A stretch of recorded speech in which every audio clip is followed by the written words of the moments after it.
They had a big rival back in the 70s, early 70s. It was a pretty heavy thing, you know. It was rough. It was rough.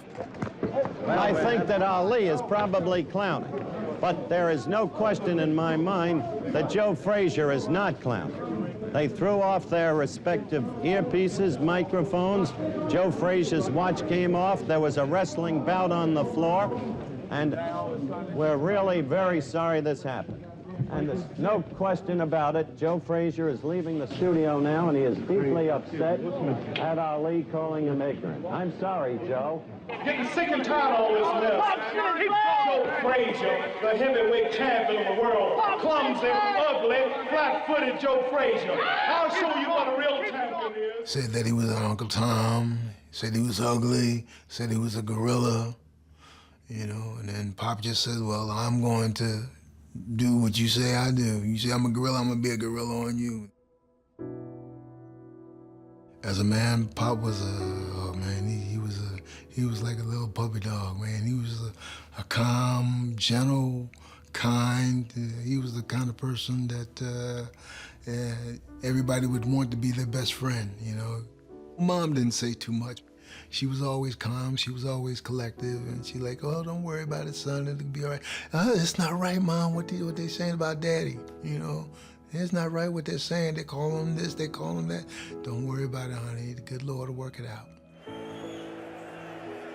I met Mr. Ali in New York, and he was like, oh, you Joe's son, how you doing, son? How you doing?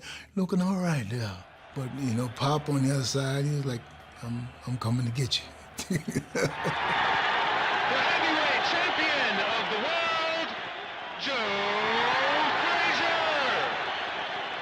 He was like a fireball, and because of the things that Mr. Ali was saying to him. It really, you know, got down into his heart, because here was a guy that helped another brother, to help him when everybody was against him because of not going to the war, you know what I mean? And then he was the one to help him get his license back, and then for him to say the things that he said to him, it was kind of hard for my dad. He couldn't understand it. Hundreds of millions are seeing this bout around the world, a packed house at Madison Square Garden. I believe in that first fight that my dad, he wanted to get him. He wanted to get him. Why do you think he beat you, Muhammad? Well, the reason that he got the decision, if you looked at my face and his face after the fight, both eyes were closed, his nose was bloody, his lips was cut, his head was swollen, and he spent 1 month in the hospital. Did you all hear it? Yeah, surely. He spent 30 days of intensive care. No phone calls and no visitors, and that's a terrible beating when you have to stay rest for 30 days. But he got the decision, but I'm not complaining. Next time I'll get him. I remember being in an autograph signing, and a lot of the different sports figures would be there signing autographs, and Joe Frazier was there at one. And my father and him were passing each other in the hallway, and I remember my father was so excited to just see Joe Frazier. He started jumping up and down and say, "Come on, Joe, let's play let's show off for the cameras." And Joe Frazier just sort of put his hand up, looked at him, and kept on walking. And I remember thinking, why did he just do that to Daddy? So that's when I learned, of the pain or the hostility or the anger that he still felt, that he had not let go of or forgiven my father for yet. My father was told, actually, about Joe Frazier and everything that he went through, and he read about how his children would come home from school crying, and my father just put his head down silently and started to cry himself. It really it hurt him to know that. Where he walks beside me every day. And I think also a part of him admired Joe Frazier. He was a great athlete. At the time in which Joe Frazier came into the picture, there was a lot of probably different emotions my father was dealing with and taking the stands that he took.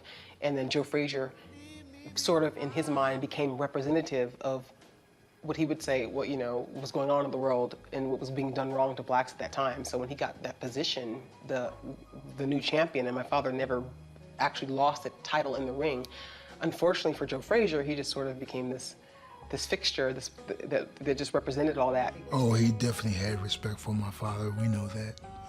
I know that, and I really realized it, cause after the fight in Manila, he came to me and he said, you know, hey, all the things I said about the family and your dad, please, you know, tell your father, you know, I apologize about that, but Pop wanted to hear it from him for himself. That's all.